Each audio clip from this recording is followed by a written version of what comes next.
Les gens pensent souvent qu'en critiquant la religion, nous critiquons les personnes religieuses, ce qui est faux. Nous pensons qu'elles sont aussi des victimes. Absolument. Je veux dire, Le mot islamophobie est tout à fait à propos. Les gens pensent que si vous critiquez l'islam, vous critiquez les musulmans. Au contraire, ils sont les premières victimes de l'islam.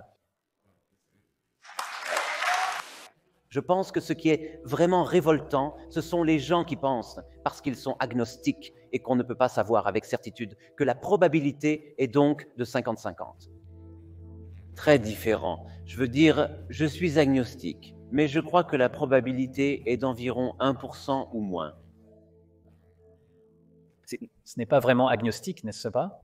oui, c'est vrai, si nous admettons notre ignorance par défaut, car personne n'est revenu du paradis ni ne l'a prouvé. On ne peut pas prouver la non-existence de quelque chose. Et pourquoi le feriez-vous? Oui. Le tableau périodique des choses inexistantes est infini. C'est comme... Donc, si nous acceptons cela, c'est une connaissance, une catégorie de connaissances. Mais si vous dites simplement « En quoi croyez-vous » Ouais, tu dois être à la hauteur. Tu dois exprimer tes convictions. Si tu ne crois en aucun Dieu, tu es athée. C'est l'autre idée fausse. Les gens pensent que l'athéisme consiste à nier l'existence de Dieu. Mais c'est simplement ne pas accepter l'affirmation qu'il y en a un, tu sais. S'il y avait 3 portes qui disent Dieu existe, Dieu n'existe pas, je ne sais pas, cela n'a pas de sens. Il y a 3 portes qui disent Dieu existe. Il n'existe pas, je ne sais pas. Mais le fait que vous ne sachiez pas est sans rapport avec l'existence ou non d'un Dieu. Vous encore, vous avez fait un tour de passe-passe là sur une erreur de catégorie parce que l'un est la connaissance et 2 sont des croyances, non? Non, quoi, non? Non, il y a toujours, je dis que 3 est toujours là si vous deviez en choisir un. Oui, mais je crois qu'il y a un Dieu. Je ne crois pas qu'il y ait un Dieu. Je ne sais pas est alors sans importance, non? L'autre question que j'aurais bien sûr est « Oh, et c'est une question de bon sens, pourquoi Dieu a-t-il choisi l'arabe, ou l'araméen, ou le grec ?» Je veux dire, tu sais, ne parle-t-il pas anglais? Les Américains pense-t-on toujours qu'il le fait, d'où l'invention de la religion mormone. Mais, et donc la question que je veux poser est, ce qui a du sens est de ne pas demander les détails du Coran, sur lesquels je ne veux pas m'attarder, parce que c'est juste l'une des 1000 différentes religions qui font toutes les mêmes revendications et qui toutes, si vous les regardez a priori, sont également ridicules d'un point de vue de bon sens a priori. Par exemple, et j'ai obtenu cela de mon regretté ami Christopher Hitchens, est-il censé de supposer que les humains ont évolué dans leur forme actuelle quelque part entre 250 000 à 1 million d'années? Donc vous avez un Dieu qui crée un univers et a 4 milliards et demi d'années de vie en évolution. Et puis les Homo sapiens évoluant et virent dans des conditions incroyablement épouvantables pendant 250 000 ans. Et soudainement au milieu du désert, dans une grotte où personne ne peut le voir, il prend un pauvre type et dit « Je vais te dire la vérité. Et non seulement cela, je vais te permettre de sauver l'humanité. » Et si les gens ne te croient pas, ils seront condamnés à l'enfer pour l'éternité. Nous pouvons parler longuement, de façon sadomasochiste, du supplice qu'ils subiront. Profitons-en tous. Maintenant. Et qu'en est-il de tous ces pauvres 250 000 ans de personnes, de vraies trop personnes qui luttaient pour exister et survivre? Ces pauvres gens qui existaient avant que ce Dieu décide de donner sa révélation à Muhammad. Pourquoi un Dieu censé attendrait-il si longtemps? Et bien sûr, la question intéressante que vous devez vous poser est « Pourquoi les révélations sont-elles toujours faites quand personne ne peut les voir ?» Si vous posez la question à un tribunal, vous diriez « Vous savez, cela n'a tout simplement pas de sens. Pourquoi cela ne descend-il pas du ciel pour que tout le monde puisse entendre? Pourquoi est-ce toujours donné à des personnes en privé qui prétendent ensuite avoir eu une révélation? Maintenant, pourquoi devrais-je croire aux révélations de Muhammad plus qu'à celles de quiconque? En fait, il y a une jeune femme aux États-Unis, dans mon pays, qui, comme vous le savez, a eu une révélation. Vous le savez peut-être. Elle a eu une révélation. Dieu lui a dit de noyer ses 4 enfants dans une baignoire. Elle l'a fait car Dieu le lui a dit. Elle l'a entendu.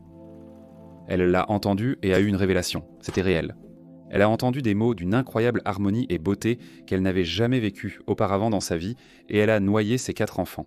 D'accord, maintenant elle est dans un hôpital psychiatrique pour de bon. Raison, et dans le grand schéma des choses, il y a probablement des choses pires que les gens qui croient en tous les différents dieux. Ça ne m'affecte pas parce que je suis libre et libéré et en sécurité. Mais ouais, on peut toujours être agacé. C'est l'ignorance qui m'agace plus que tout quoi que ce soit. Je ne veux pas continuer à m'attaquer à la religion parce que ce n'est qu'une forme de cette belligérance volontaire. Et ce n'est même pas ça. On ne peut pas vraiment aider ce en quoi on croit. La plupart des gens ne se promènent pas en pensant « cela va énerver les gens ». J'essaie d'opprimer les droits des gens. Ils pensent simplement « je crois en Dieu » parce que c'est ainsi que mon cerveau fonctionnait quand j'étais petit. Aujourd'hui, je crois qu'il y a probablement un Dieu et que la majorité des croyants ne sont pas fous. C'est différent. Encore une fois, c'est quelque chose, tu sais. Nous nous inquiétons des gens qui croient aux mauvais passages de leurs livres sacrés ainsi qu'aux bons. La plupart des gens gentils qui croient en Dieu, ils peuvent faire la différence. Ils sélectionnent minutieusement et savent différencier les bons des mauvais passages. N'empruntons pas ces derniers. Selon moi, si l'on sait distinguer le bien du mal, le livre sacré n'est pas nécessaire. Vous savez, vous êtes déjà une personne morale. Pour ne pas croire que vous êtes torturé pour l'éternité, les tortures sont en fait décrites dans le Coran, et vous le savez aussi bien que moi. Et le point est que si vous vous posez simplement la question du bon sens, si vous étiez un être divin, disons que vous aviez une colonie de fourmis que vous avez faite dans votre maison, seriez-vous offensé si ces fourmis ne vous rendent pas hommage 5, commençons par 50 fois par jour, avant que Muhammad ne le réduise à 30, puis à 5. Seriez-vous offensé si ces fourmis ne vous rendaient pas hommage 5 fois par jour? Et si Elton ne le faisait pas, si elles ne vous regardaient pas ou ne reconnaissaient pas votre existence, les détruiriez-vous? Non. Je veux dire, cela semble tellement mesquin. Alors pourquoi devrions-nous croire en un Dieu haineux, impitoyable, mesquin, sadomasochiste, homophobe, sexiste? C'est tout simplement irrationnel. Ce n'est pas sensé. Il n'y a rien. Et le point est... Et je ne veux pas cibler l'islam ici. Et je sais que je choque certaines personnes. Mais il en va de même pour le Dieu de Moïse. D'accord? Si vous croyez vraiment que les Écritures sont littéralement vraies, les morales de ce livre sont répréhensibles. Donc, argumenter que quelque chose n'a pas de sens pour vous est basé sur l'hypothèse que vous savez ce qui est censé à l'avance. Mais nous ne savons pas ce qui est censé avant d'explorer le monde qui nous entoure. Notre bon sens découle du fait que nous avons évolué sur la savane en Afrique pour éviter les lions, pas pour comprendre la mécanique quantique, par exemple. Comme je l'ai souvent dit, le bon sens, nos déductions pourraient suggérer que vous ne pouvez pas être à 2 endroits à la fois. C'est fou. Mais bien sûr, un électron non seulement peut l'être, mais il l'est. Cela n'a pas de sens parce que nous n'avons pas évolué pour le savoir. Nous l'avons appris. Nous forçons notre idée du bon sens à changer. C'est ce qu'on appelle apprendre. Certaines personnes préfèrent lire un livre ancien plutôt que d'apprendre. Et cela a été une très bonne preuve de cela. Par exemple, dire que quelque chose est inconcevable signifie simplement que vous ne pouvez pas le concevoir.